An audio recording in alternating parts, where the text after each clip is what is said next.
Bonjour à tous et à toutes les athlètes et bienvenue sur Next Physique. Next Physique, c'est l'émission, le podcast où on discute de sport de force, de santé, de bien-être, tout ce qui tourne autour de ces thématiques. C'est Julien, votre hôte. Julien, du coup, c'est moi, c'est Julien BBR. Je suis coach et pratiquant au quotidien de musculation, plus précisément un petit peu plus de culturisme, on va dire, même si toutes les autres thématiques m'intéressent. Et bien sûr, quand on comprend le domaine et qu'on comprend ces sciences-là, ça tourne toujours autour de ça. Si ça vous dit, on est parti pour l'épisode du jour. Salut à tous et à toutes les athlètes et bienvenue sur Next Physique sur ce nouvel épisode. On est parti pour un épisode bilan de la sèche. Donc je fais un point sur la sèche que j'ai fait et je vous donne des conseils par rapport à ça. Je vais vous expliquer un petit peu ce qui s'est passé ces derniers mois. On va faire une rétrospective et les enseignements que je peux en retirer, mais que vous aussi vous pouvez récupérer de votre côté. Des petites infos sympas pour notamment des sèches optimisées où on va chercher à conserver de la performance, conserver du résultat de la masse musculaire, et bien évidemment perdre du gras. Donc sur cette sèche, pour vous faire la rétrospective, je l'ai démarré début novembre, quand je suis rentré d'un voyage au Canada où j'étais parti un mois. J'ai démarré cette sèche qui a été poursuivie jusqu'à début novembre, jusqu'à Noël. J'ai fait une pause à Noël. À ce moment-là, j'avais eu déjà une bonne progression. À Noël, j'ai fait une pause qui normalement devait durer 1 semaine et demie. Au final, elle a été prolongée sur plus de 3 semaines parce que je suis tombé vraiment bien malade après. À ce moment-là, j'avais beaucoup de travail et j'ai un petit peu négligé ma récupération, mon sommeil, je dormais de peu et avec mes problèmes physiques de base que j'ai déjà exposés sur ce podcast, notamment un podcast qui date d'il y a 1 an, en mars 2021, où j'expliquais que j'ai frôlé la mort. J'ai pas une santé de base de gros champion. À la base, je suis un gros fragile. Donc avant d'être musclé, entre guillemets, je suis vraiment nul. Et donc quand je prends pas soin de moi, je prends vraiment très cher. Je tombe facilement malade. Donc là ici, à Noël, j'ai chopé une vilaine gastro qui s'est poursuivie sur plus d'1 semaine, où j'ai perdu beaucoup de poids, mais aussi beaucoup de muscles. C'est le plus gros danger, je trouve, et la maladie la plus destructrice que dans ce métier, dans cette discipline. Parce que ce qu'on perd, c'est pas du gras à ce moment-là, c'est juste que du muscle, beaucoup de muscles. On mange pas ses protes, on n'arrive pas à atteindre ses quotas par jour, et c'est très, très désastreux, on va dire. Ça fait des gros dégâts. Donc cette pause a été faite sur, au final, 3 semaines de base, plus la récupération derrière. Donc au final, je me suis arrêté de Noël jusqu'à fin janvier, donc 1 mois total, sans pouvoir poursuivre ma sèche, tout simplement parce que j'avais trop perdu et je devais remonter un petit peu mon niveau avant de démarrer. Je comptais pas continuer un petit peu les dégâts que j'avais amorcés. Donc ça à savoir, c'est que sur ce bilan, qui donc démarre sur début novembre, jusque aujourd'hui début avril, on est à 5 mois. Au total, j'ai en réalité 4 mois et demi de sèche. Donc je vais vous faire un bilan sur 4 mois et demi, quasiment 4 mois et demi, tout simplement parce qu'il y a une grosse pause en plein milieu suite à la maladie et à la récupération que j'ai dû mettre en place derrière. Donc si jamais ça vous arrive, je vous déconseille de repartir en sèche dans la foulée d'une gastro, surtout si vous comptez sur votre masse musculaire et sur votre physique en général. Évitez de continuer à poursuivre les dégâts, reprenez votre niveau avant la gastro, surtout si vous avez perdu beaucoup.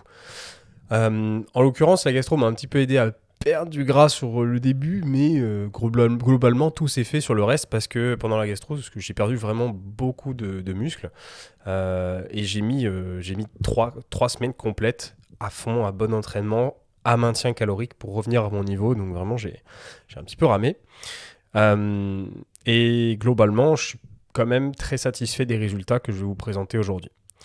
Sur le bilan de sèche, je démarre à 91,2 kg post-Canada. Donc j'ai un poids qui est un petit peu plus élevé que la normale étant donné que je reviens d'un road trip d'1 mois où je me suis fait kiffer sur les derniers jours. Donc j'ai quand même pas mal de rétention d'eau à ce départ.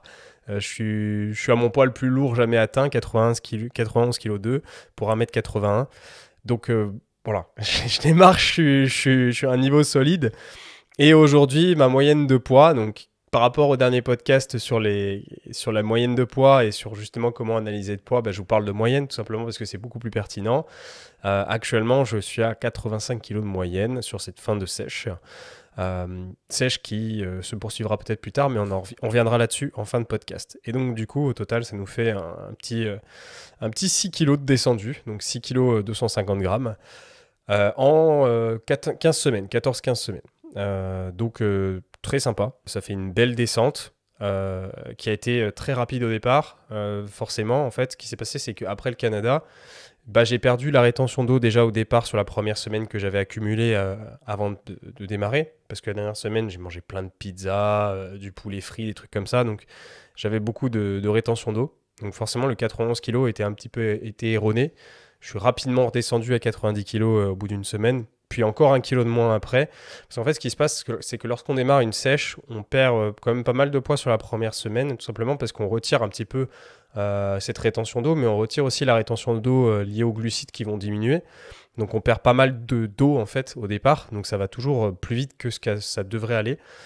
Donc il ne faut pas s'inquiéter dans le sens où, en général, les gens s'inquiètent pas trop, mais quand même, quand on cherche à optimiser une sèche, quand on a un certain niveau intermédiaire avancé, il ne faut pas que ça aille trop vite, parce que sinon, vous allez ramer sur votre progression à l'entraînement et vous êtes potentiellement en train de perdre du muscle. Donc il faut faire attention quand même à cette question-là. On est dans des problèmes de riches un petit peu où il ne faut pas aller trop vite dans sa sèche quand on a atteint un certain niveau. On peut le faire évidemment, hein. On peut aller plus vite, mais au détriment parfois de la performance, surtout quand on est naturel. Les personnes que vous voyez sur Instagram qui sont énormes et qui font des compétitions en IFBB, Olympia et compagnie, Piqué, évidemment, eux, ils vont sécher en 3 mois, 4 mois. Mais pour quelqu'un qui est naturel, une sèche optimale va prendre beaucoup plus de temps. Et donc, c'est pour ça que là, ici, je suis à 4 mois et quelques, et elle n'est pas complète du tout, cette sèche. Je ne suis pas très, très sec actuellement. Donc, au fur et à mesure que je vous parle, pour ceux qui sont sur YouTube, je vous mets des petits visuels de mon évolution. Et pour tout le monde, sinon, ils sont dispo sur Instagram. En même temps que je poste ce podcast, je vous mets une évolution physique sur mon compte Insta, qui vous permettra du coup d'avoir un petit visuel d'appui à côté pour vous rendre compte. Donc, une perte sympa qui a été amorcée et rapide dès le départ avec le Canada. Niveau mesure, j'ai pas mal évolué. Je vous parle de mesure encore une fois parce que c'est des données qui sont pertinentes, qui sont très intéressantes pour les évolutions de masse graisseuse. Donc ça, c'est vraiment intéressant. C'est surtout les mesures en centimètres. J'ai perdu 4,5 cm de tour de taille et 4,5 cm de tour de fesses. Donc actuellement, je suis obligé d'acheter de nouvelles ceintures. Donc c'est une très bonne évolution à ce niveau-là. J'ai perdu un petit peu de biceps, mais je les ai perdus notamment quand j'ai eu ma période gastro. Là, j'ai perdu surtout du triceps que j'ai jamais vraiment réussi à récupérer. Donc j'ai globalement stagné sur mes performances sur les triceps, mais tout le reste a été maintenu, voire légèrement développé niveau progression générale de performance. J'ai progressé un petit peu de partout, mais pertes notamment sur quadriceps, triceps quand même présentes. Les cuisses sont descendues de quasiment 2 cm et le tour de buste a aussi énormément descendu. Sur le visuel que vous avez peut-être devant vous sur YouTube ou sur Instagram, ou même tout simplement à l'audio, je vous le dis, j'ai énormément séché sur le haut du corps en priorité. C'est ma première zone de perte quand je démarre une sèche. Je perds toujours rapidement sur le haut du corps qui est maintenant quand même assez bien sec, on va dire. Il n'est pas écorché non plus très sec, mais ça commence à être sympa. Et donc, c'est toujours là où je perds rapidement.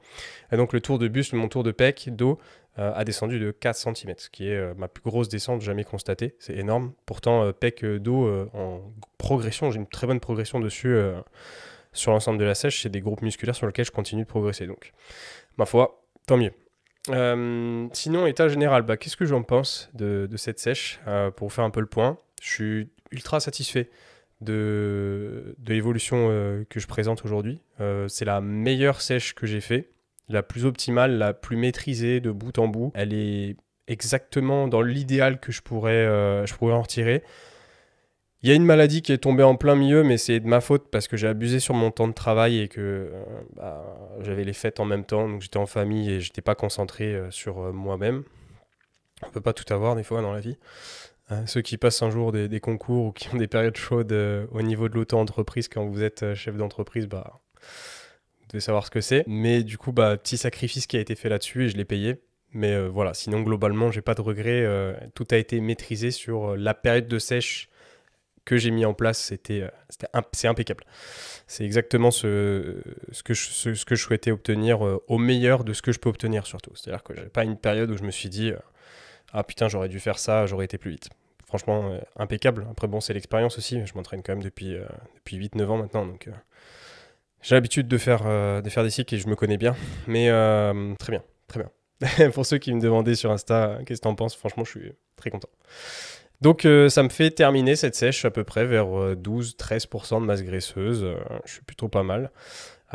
Si je continuais, bah, évidemment l'objectif ce serait de descendre vers le bas de la fourchette optimale santé pour un homme, c'est-à-dire environ 10 à 11%. Donc en soi je suis pas très loin en 4 mois et demi. Globalement je m'étais toujours dit voilà, pour redescendre du départ vers 18-19%, avec rétention d'eau de Canada, il me fallait 6 mois. Et en gros, bah, si je continuais, je pense que je serais à 6 mois, en fait, tout simplement. Donc, dans les temps.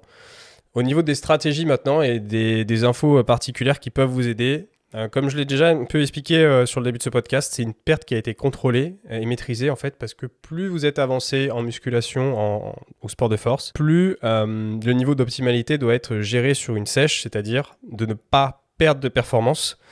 Donc voir vos perfs descendre ou ne pas stagner totalement, parce que sinon vous êtes forcément en train de perdre un petit peu de muscle.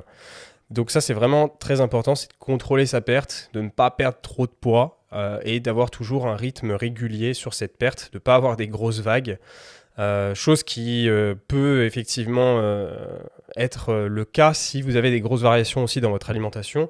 C'est-à-dire qu'il n'y a pas que le fait du rythme de perte que vous mettez en place, le rythme de déficit calorique, mais il y a aussi effectivement l'alimentation qui va jouer sur ça. Donc c'est vrai que si vous souhaitez observer de bons résultats, et ça c'est un des enseignements que j'avais eu sur ma première préparation de compète, c'est que en fait, on est un petit peu obligé d'installer une routine, un cadre où on ne fait pas des grosses fluctuations dans son alimentation qui vont nous empêcher d'analyser les résultats. Donc, c'est vrai que je suis beaucoup moins flexible que sur une sèche qui n'aurait pas été de compète, tout simplement parce que ça me permet d'obtenir la meilleure analyse possible, de savoir comment j'évolue. Ce qui faisait que tous les jours, littéralement, soit mon poids ne diminuait pas, soit il descendait exactement de 50 grammes. J'avais jamais une remontée ou très peu de remontées. Et les seules remontées que j'ai eues ont été effectuées sur des jours où je mangeais plus transformé ou alors il y avait des événements particuliers. Donc événements particuliers qui ont pu arriver sur cette période, honnêtement, je les ai un petit peu isolés. C'est-à-dire Noël, je suis passé en maintien, donc il n'y avait pas de sèche. Et sinon, le reste qui est arrivé, il n'y a eu que 2 occasions sociales qui m'ont remonté un petit peu le poids parce que rétention d'eau, c'était la Saint-Valentin et mon anniversaire au cours du mois de mars. Donc en soi, il n'y a que ces 2 périodes-là qui m'ont empêché de faire des analyses exactes de mon évolution. Donc en fait, c'est vrai que ça fait peu de flexibilité sur toute une globalité comme ça. Après, évidemment, je me fais plaisir au quotidien. Vous le voyez sur Plaisir et Diète sur Insta, je mange des glaces, je mange du chocolat. Voilà. Mais ça, c'est des aliments de base, des choses qui font partie de ma routine. Donc, c'est pas des grandes variations. Alors que si je fais un week-end avec un brunch à 4000 calories, le brunch plus la veille, par exemple, à mon anniversaire, où j'ai cuisiné maison, on a été se coucher tard et tout, effectivement, dans ce cas-là, je me retrouve face à des fluctuations de poids qui sont conséquentes. Mais sinon, voilà, c'est tout. Je sors pas au resto toutes les semaines, etc. Chose que je fais vraiment en prise de masse où j'y vais, je mange à l'extérieur 1 à 2 fois par semaine. Je mange des pizzas et tout. Là, je le fais pas tout simplement parce que déjà, je ne digère pas bien le gluten. Donc déjà, il y a plein de trucs qui vont faire que je vais avoir des mauvaises réactions au niveau de la balance et donc je pourrais pas bien analyser mon évolution. Et du coup, ça m'installe une routine où je cuisine beaucoup plus maison. Je mange beaucoup plus de produits non transformés. Déjà, ça assure que j'ai un bon TEF, donc ça me permet de brûler pas mal de calories liées à la digestion. Alors, si là, je viens de dire des choses que vous comprenez rien au niveau du TEF et des calories brûlées liées à la digestion, j'ai fait une vidéo sur YouTube sur Plaisir et Diète il y a 4 semaines, au cours du mois de mars, où j'explique en fait cet élément, pourquoi il est si important de le prendre en compte pour une perte de poids optimale. Et ça, c'est pour tout le monde, ça marche pour n'importe qui veut faire une perte de poids, perte de graisse. Je conseille énormément d'aller la voir parce que on s'imagine toujours manger moins transformé que ce qu'on mange en réalité. Parce que le niveau de transformation de son alimentation peut monter quand même assez vite. Et effectivement, passer 20% de son alimentation transformée, ça peut monter très rapidement selon son total calorique.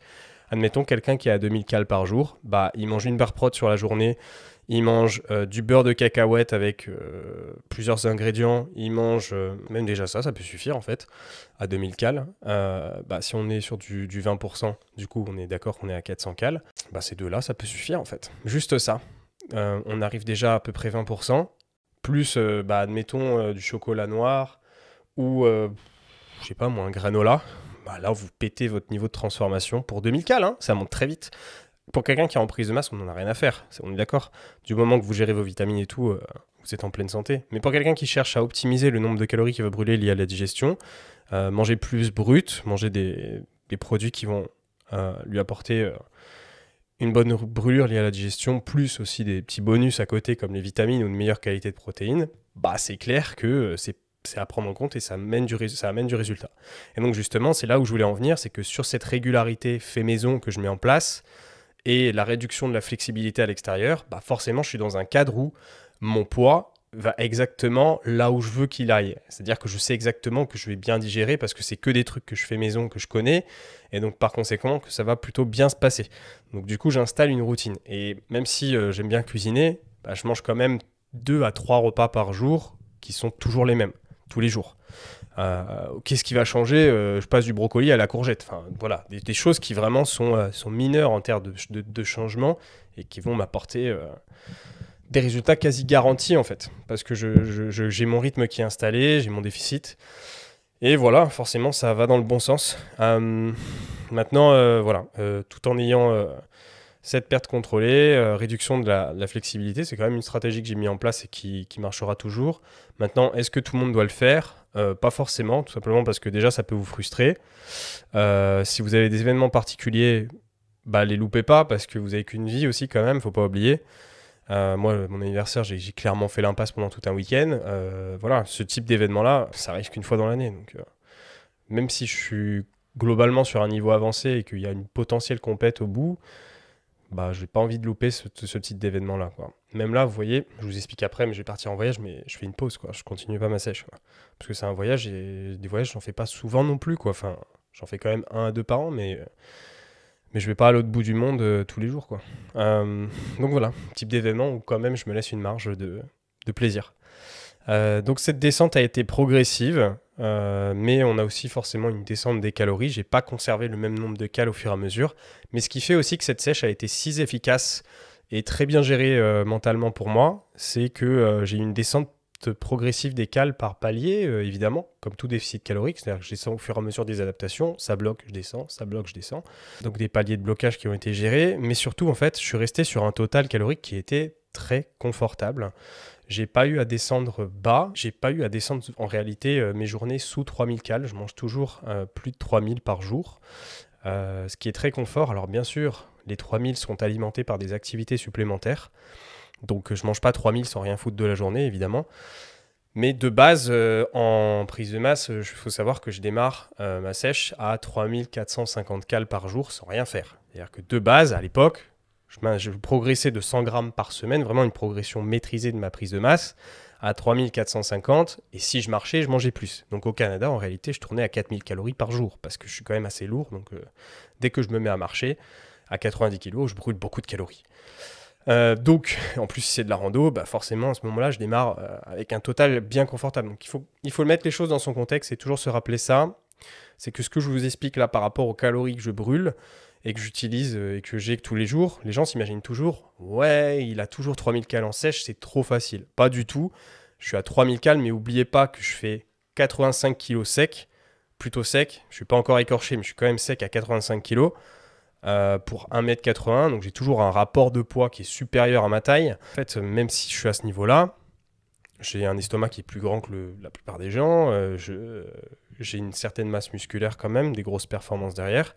Donc quand bien même, moi, être à 3000 versus 4000, bah, ça a un impact. Ça a évidemment un impact. Je suis descendu de 1000 calories par jour globalement.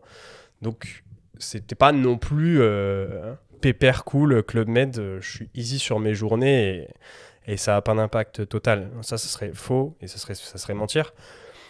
Mais globalement, je ne suis pas en difficulté. C'est-à-dire que j'ai pas faim, ça gargouille pas. Si, ça peut arriver des fois sur des trainings, mais vraiment, franchement, ça m'est arrivé genre 2, 3, 4 fois dans le total de la sèche, quoi. Des jours où j'ai le ventre qui gargouillait, donc de la véritable faim et pas de la faim mentale. La faim mentale qui est plutôt une envie en fait. J'essaye de différencier là-dessus avec la faim physique où j'ai mon ventre qui est vide, quoi, qui tire. Mais sinon, globalement, du mental, etc., j'en ai pas eu parce que 3000, j'ai pas eu. J'ai pas vraiment des situations comme ça où je suis là en mode il faut que je mange, quoi. Et j'ai même des jours où, là par exemple aujourd'hui, je suis sur la faim, mais aujourd'hui j'ai pas spécialement faim, et en vrai je trouve que c'est méga confort. Donc un bon total calorique qui a été conservé, je démarre ma sèche vers 3100 et quelques. Je vous dévoile tout là, hein. Je démarre ma sèche vers 3100 et quelques, calories de base, donc sans l'activité supplémentaire. Et aujourd'hui, je suis à 2750 fin de sèche, que j'ai un petit peu accéléré volontairement, c'est-à-dire que normalement j'aurais été à 2850. Je suis passé à 2750 sur la dernière semaine, tout simplement parce que c'est la dernière, tranquille, je suis confort, je peux me permettre une petite accélération sur la fin avant de partir en voyage. Je pourrais pas maintenir ça sur le long terme, clairement, parce que là je suis éclaté. Je suis fatigué et j'ai du mal à suivre les entraînements en faisant cette accélération-là. Mais ça se passe bien. Donc en gros, je reste sur une base à 2850 sans l'accélération de fin. Et donc, ce qui fait que je mange plus de 3000, c'est la stratégie d'ajout d'activité qui a été très efficace, qui m'a permis du coup de ne pas avoir trop de fluctuations dans mon total calorique. C'est-à-dire que globalement, la vérité, c'est que mon total journalier réel, donc ce que j'ai mangé réellement du début à la fin, a fluctué de 3300 par jour à 3050, 3150 en ce moment. Donc en gros, j'ai juste descendu ma réalité consommée de 150 cales. Total sur 4 mois et demi, j'ai que 150 cales de différence par jour de base. Ce qui du coup explique pourquoi j'ai tellement de régularité et de journées qui sont faciles à suivre, parce que ça n'a pas beaucoup changé. Et pourquoi ça n'a pas beaucoup changé? Parce qu'en fait, au fur et à mesure de la sèche, j'ai amélioré la qualité de mon alimentation, donc j'ai mangé moins transformé, comme je l'ai expliqué avant, mais j'ai aussi rajouté de l'activité. Je suis passé de 6000 pas à 9000 pas par jour, progressivement de moyenne. Donc évidemment, je démarre vers 6000 et au fur et à mesure, je marche un petit peu plus tous les mois. Et je reste debout par jour, 2 heures par jour. C'est pour ça que vous voyez les derniers podcasts, je suis debout là face à la caméra dans mon salon. J'ai un pot de fleurs derrière, c'est excellent.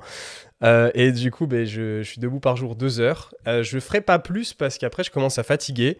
Avec la marche par jour plus les trainings, j'ai du mal à rester plus longtemps que ça sans que ça me gêne physiquement. Et quand je travaille debout, j'ai pas vraiment un setup, j'ai pas un bureau. Je suis sur ma table haute de cuisine, mon bar de cuisine. Donc littéralement, en fait, du coup, j'ai tendance à m'avancer en avant. Étant donné que je vais déménager cette année, je vais pas investir dans un bureau maintenant, tout ça, mais à terme, effectivement, ça à prendre en compte, c'est qu'un bureau pour travailler debout, c'est quand même confort et ça permet de rester longtemps debout, alors que là, en 2 heures, ouais, je commence à avoir mal au dos et passer, me recroqueviller en avant, donc du coup, il va falloir que je m'assoie. Mais c'est quand même une activité supplémentaire qui m'a permis de garder un total confortable. Autre technique que j'ai mis en place, mais que j'ai pas encore trop utilisé, c'est le gilet lesté que j'ai mis en place en fin de sèche. Alors c'est un gilet lesté tout simple. Donc c'est un gilet lesté comme ça, que je vais avoir sur moi, qui va être des deux côtés. En fait, les deux côtés du gilet sont totalement équilibrés. Et ça va me permettre en fait d'avoir un poids bien réparti sur le haut de mon corps, entre l'avant et l'arrière. Donc c'est pas un gilet comme on le voit par exemple au CrossFit où vous avez une grosse charge quand même à l'avant. On est vraiment sur un équilibre total. C'est un certain coût quand même ce type de gilet-là. Honnêtement, ça sert à rien que je vous donne la marque et tout parce qu'en fait c'est du dropshipping sur Amazon, donc c'est toujours le même design. C'est le même, mais genre il y a 40 marques qui font le même gilet avec un nom différent. Donc en vrai, vous tapez gilet lesté, vous allez trouver sur Amazon. Et par contre, avant tout ça, il faut quand même que je vous dise si je le recommande ou pas. Honnêtement, je le recommande que pour ceux qui font vraiment des compètes ou des niveaux très avancés, qui ont quand même une bonne masse musculaire. Parce que la plupart des gens qui ont essayé de mettre cette technique-là, mais qui n'ont pas un niveau certain, se plaignent quand même d'avoir un petit peu mal au dos ou au trapèze parce qu'ils n'ont pas cette masse musculaire pour supporter le poids sur leurs épaules. Donc déjà, faire attention à en prendre un qui n'est pas trop lourd. Et ensuite, donc perso, j'ai un 5 kg. C'est léger, hein, ça monte jusqu'à 10 kg, voire plus. Mais déjà 5 kg, on le sent un petit peu. Et je ne l'ai pas trop utilisé parce que pour l'instant, je reste confort dans mes calories, donc j'en ai pas trop besoin. Ce sera une stratégie que je mettrai plus en place si j'avais besoin d'aller plus loin. Mais voilà. Ça a quand même été pris en compte. Certains jours, je l'ai pris parce que j'allais pas marcher spécialement ce jour-là, donc du coup, je l'ai mis. Sinon, autres points de dépense qui sont quand même non négligeables, qui m'ont permis d'avoir des journées un petit peu comme si c'était des journées genre bonus, relâchement. C'est tout simplement le fait que j'ai commencé à retravailler mon posing, donc à retravailler mes poses de body. Et en fait, c'est tout bête, mais ce genre de travail-là brûle quand même des cales, évidemment. Ça reste, c'est un effort. On travaille pas mal sur sa respiration. C'est pas magique. Ça fait pas des centaines de calories, mais c'est quand même une activité supplémentaire. Je suis debout à ce moment-là pendant que je le fais. Donc forcément, bah voilà, ça fait un petit peu plus d'activité. Et ça joue quand même, effectivement. Ça joue quand même. Après, j'ai pu avoir des activités supplémentaires, comme par exemple un petit Just Dance sur la PlayStation. Mais bon, ça, c'est pas non plus magique. Hein, ça fait, c'est comme le gilet lesté et le posing, c'est du petit bonus. C'est des petits trucs sympas, mais rien de bien fou quand même. Ça se prend en compte. Ça peut être sympa. Surtout le gilet lesté, ouais. Ne vous concentrez pas là-dessus si vous n'êtes pas vraiment sur un niveau avancé, compétition, franchement, je vois pas l'intérêt. Parce qu'en réalité, ça vous rajoute quoi? Là, pour moi, c'est 5 kilos de plus. Donc 5 kilos de plus, ça fait, pour rester debout 1 heure avec le gilet, ça va me faire gagner 5 à 10 calories de plus. Franchement, c'est ridicule. Mais bon, c'est vrai que cumulé sur toute une journée, avec la marche, plus le fait de rester debout, tout ça, on est sur beaucoup plus de calories. Donc implémenter au fur et à mesure, c'est quand même sympa. Ça a quand même un petit peu d'impact. Maintenant, il faut pouvoir supporter le gilet. C'est ça aussi. Voilà, au niveau des petites activités supplémentaires que j'ai pu rajouter et qui m'ont été bien utiles pour garder un total confortable. Maintenant, qu'est-ce qui se profile par la suite après cette belle période de sèche? Pour l'instant, je ne suis pas au bout d'une sèche comme je l'aurais aimé. Donc évidemment, il y aura une suite. Il y aura un retour en sèche plus tard. Pour l'instant, en fait, ce qui se passe, c'est que je pars actuellement, en fait, quand vous êtes en train d'écouter de ce podcast, je suis déjà parti normalement. Je pars aux États-Unis 2 semaines. 2 semaines complètes de road trip et de kiff aux États-Unis où je m'entraîne un petit peu comme au Canada, les semaines serrées où je m'entraîne un jour de moins et sur des techniques de gain de temps et de volume un petit peu plus. Je vous invite à écouter les podcasts précédents sur le Canada, ça vous donnera des petits conseils pour ce genre de voyage. Et voilà, je me fais kiffer. Et ensuite, j'ai une 3e semaine où je serai aux Pays-Bas, à Amsterdam, Rotterdam, 1 semaine où je vais retrouver les Basic Fit, où je m'entraîne habituellement, Basic Fit. Et du coup, ça va me permettre de retrouver mon environnement de travail et de remonter mes charges pour récupérer mon niveau dans ce moment. Parce qu'en 2 semaines, aux États-Unis, je vais forcément perdre un peu parce que c'est pas les mêmes équipements, etc. Donc, j'aurai au moins fait ce que je peux pour maintenir un maximum. Et ensuite, je retrouve mon niveau sur cette semaine-là. Et si tout va bien, post-Amsterdam-Rotterdam, du coup, je peux potentiellement repartir en sèche normalement. Et ce qui va sans doute se passer. J'ai quand même l'objectif de descendre vers 10% de masse graisseuse. C'est mon objectif, c'est vraiment de redescendre en bas de la fourchette. Ça, forcément, ça arrivera. Et si je redémarre sur début mi-mai, potentiellement début juillet, j'y suis. Ouais. Donc normalement, la fin se profile. J'ai pas mal avancé et ça pourrait être tranquille d'ici là. Est-ce qu'il y aura une compète ou pas? En fait, je vous dis ça depuis 6 mois, je crois, mais j'en sais toujours rien. J'ai toujours des hésitations et je pense que c'est pas le moment de prendre une décision là-dessus, tout simplement parce que mon bilan mental est biaisé par la sèche, j'en ai un petit peu marre, on va pas se mentir, ça commence à être chiant et j'ai envie d'une autre période, mais je suis déjà pas à mon objectif de base de 10%, donc déjà je vais faire ça, ça c'est sûr. Qu'importe, ça arrivera. Et ensuite, pour ce qui est de l'avenir, je vais pas vous mentir, et je l'ai déjà dit un petit peu sur le podcast avec Maxime, mais il y a 2 choses à prendre en compte, c'est que numéro 1, je kiffe voyager. Et depuis que je suis parti au Canada, je repars tous les 2 mois, j'organise un voyage du coup. 2-3 mois, je m'organise un truc, j'arrive à me trouver une idée qui passe comme ça par la tête. Tout simplement parce que j'adore ça et chasser le naturel, il revient au galop. C'est clairement ce qui se passe.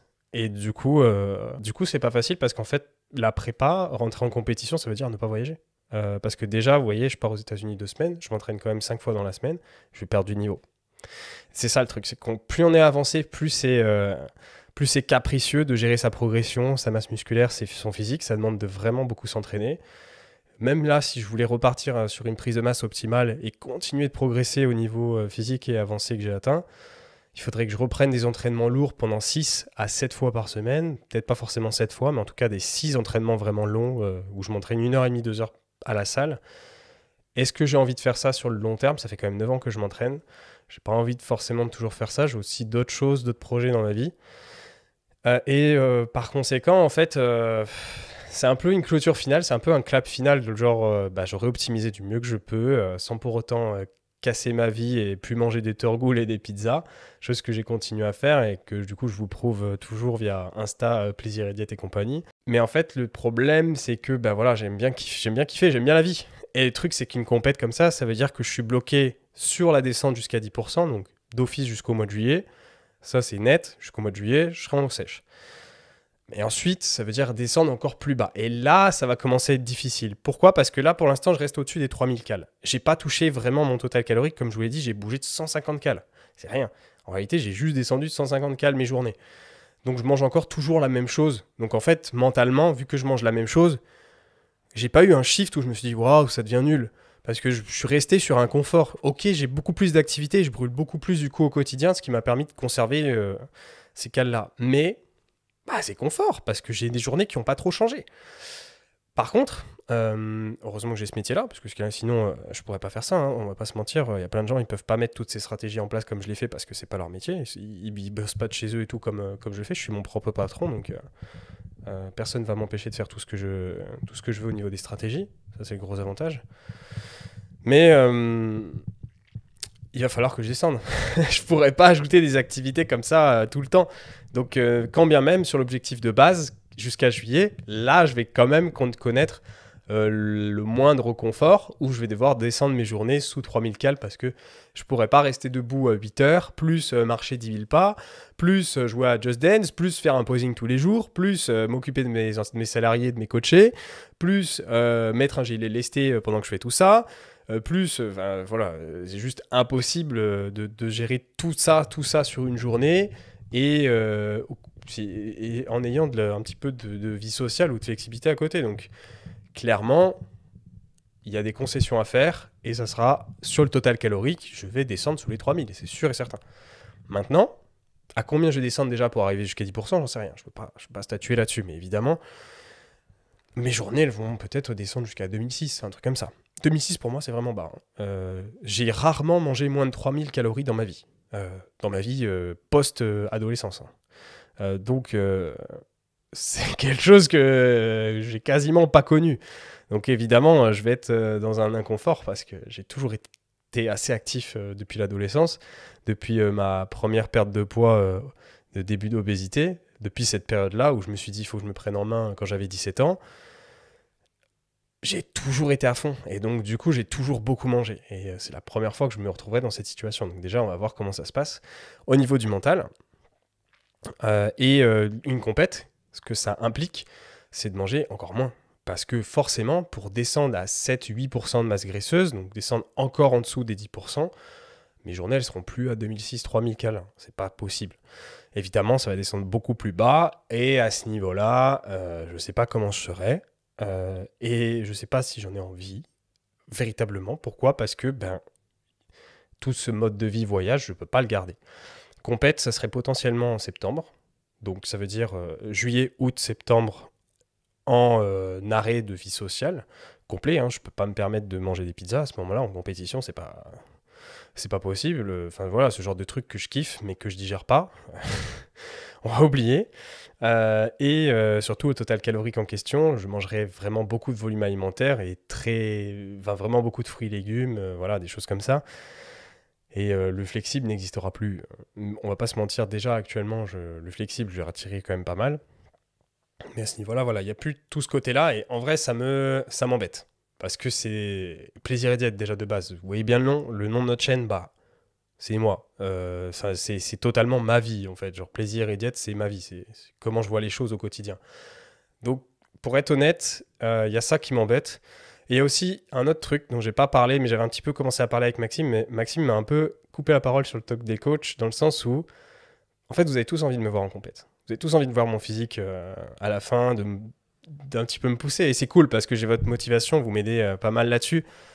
Mais en vérité, des fois, je me sens obligé de le faire parce que j'ai ce compte Instagram, parce que j'ai ce statut, parce que je ne l'ai pas fait. Et des fois, je me demande si je le fais pour moi-même ou si je le fais parce que je dois le faire, parce que je suis là depuis un moment et c'est un peu un aboutissement général. Mais je sais pas du coup, et c'est là du coup que je rentre en introspection pendant les 3 prochaines semaines où je vais essayer de réfléchir un petit peu sur moi-même.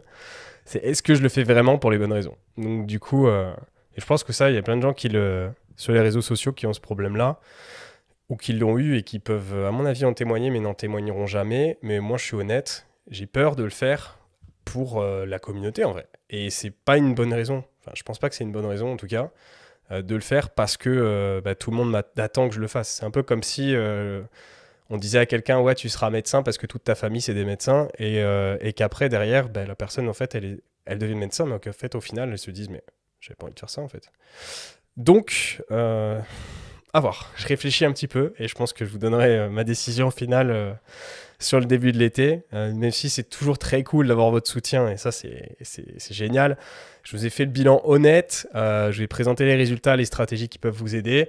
Je vous donne un petit peu un indice sur la suite, mais je sais pas vraiment parce que j'ai quand même très envie de faire une compétition auprès de moi-même, tout simplement parce que c'est un aboutissement. Je fais pas du posing pour rien non plus, hein, c'est parce que je compte quand même bien là-dessus, mais j'ai peur de le faire pour les mauvaises raisons, donc petite introspection, réflexion et travail auprès de moi-même sur cette période de vacances à faire. Donc pour l'instant, pour vous, il y a le podcast qui est paru. Il y a un podcast qui arrivera d'ici 1 ou 2 semaines, étant donné qu'il y a beaucoup de vidéos sur Plaisir et Diète en ce moment. Vu que je suis en voyage, je vlog. Donc si vous voulez voir un petit peu l'actualité, comment je me fais kiffer, donc justement sur cette fameuse pause, ça se passe sur Plaisir et Diète. J'ai prévu 5 à 6 vlogs aux États-Unis. J'ai remarqué que vous préférez les vidéos courtes sur les voyages comme ça. Donc je vais poster pas mal de mon aventure là-bas, donc vraiment en mode plaisir et fucking diète. Ça c'est cool. Mais du coup ça se passe sur la chaîne YouTube Plaisir et Diète. Le lien est en description de l'épisode. Et sinon on se retrouvera pour un prochain épisode de podcast Information que j'ai déjà enregistré, qui va être très sympa, où je vous présente en fait quel temps de repos prendre en fait, tout simplement. Quel temps de repos il faut prendre à l'intérieur de ces séances sur ces exercices. Et vous allez voir que la question est quand même beaucoup plus compliquée qu'elle n'y paraît. On n'est pas du tout sur un oui, toi t'es avancé donc tu prends 1 minute 30, toi t'es pas avancé donc tu prends 2 minutes. Il y a beaucoup de sujets, beaucoup de choses à voir. Donc c'est un épisode très complet, j'ai pris pas mal de temps pour le préparer, ne serait-ce que dans la recherche scientifique, mais aussi sur l'écriture de l'épisode, donc j'espère qu'il va vous plaire. Donc ça sera le prochain épisode de podcast. Pour ma part ici, j'enregistre pas d'épisode avant un petit moment, donc du coup post-vacances, donc on se retrouvera pour des épisodes tout frais au mois de mai. En attendant, il y aura cet épisode qui sera là entre-temps, mais comme il y a beaucoup d'épisodes en ce moment sur Plaisir et Diète sur la chaîne de vlog, je les mettrai à la fin pour que vous ayez un petit peu d'actu. Donc cet épisode-là sera sans doute fin avril, à peu près, fin avril. Et ensuite, on se retrouve à mon retour au mois de mai.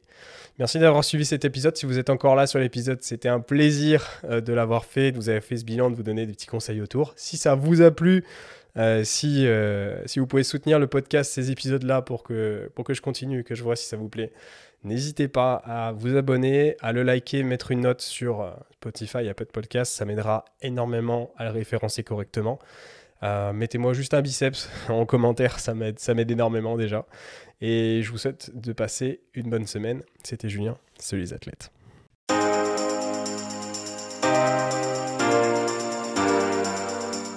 Salut à tous et à toutes et bienvenue sur Next Physique. Je suis Julien, le créateur de ce podcast Next Physique, mais aussi de Plaisir et Diète et coach du coup dans cette team. La team qu'on a aujourd'hui en coaching de Plaisir et Diète, c'est bien développé. À la base, c'était MFT et ça existe depuis plus de 3-4 ans, maintenant 4 ans. Et on a aidé des centaines de personnes à se transformer physiquement, mentalement, mais aussi juste devenir la meilleure version d'eux-mêmes. À l'origine, MFT, Plaisir et Diète, on souhaitait unir les meilleurs conseils et spécialistes pour obtenir un quotidien optimisé et devenir un vrai athlète à sa façon. Et c'est pour ça qu'on nous appelle les athlètes en fait. Chez Plaisir et Diète, dans notre façon de voir les choses, on a toujours voulu le maximum de l'optimisation, le meilleur de la personnalisation avec un maximum de disponibilité. Et tout ça sans pour autant que les personnes avec lesquelles on travaille soient frustrées dans leur sport, dans leur diète ou au quotidien. Et désormais, on sait qu'on est plutôt des experts en la matière. Easy peasy. On a agrandi nos capacités d'accueil en coaching, on a créé une vraie équipe soudée parmi les coachés et à l'intérieur de l'équipe de Plaisir et Diète, c'est-à-dire nous-mêmes. À la base, on était juste 2 et maintenant on est plus de 5. On se rencontre régulièrement et l'ambiance de chat est toujours présente. On a un chat privé avec l'équipe. C'est toujours une vraie ambiance, une famille en fait. Même le côté entraide est ultra développé et parfois on s'absente une demi-journée et tout le monde a déjà répondu aux questions des autres. On n'a même pas eu la possibilité de les aider. C'est ça la team Plaisir et Diète, c'est ça la team PR. On veut le meilleur pour chacun de nos élèves. On a une bibliothèque d'applications mobiles, de guides et de calculateurs d'outils pour le coaching, une interface de suivi en direct avec le coach référent, moi par exemple, et le chat de groupe. On a un groupe Facebook, on a plein de lives explicatifs dessus et des tutos techniques. Toutes les semaines, on met tout en œuvre pour que l'entièreté du programme fonctionne pour la personne. Pour ça, on a un bilan de la semaine, on n'hésite pas à vous appeler, on met en place un vrai suivi où on est présent tous les jours par message pour assurer la meilleure évolution possible de la personne.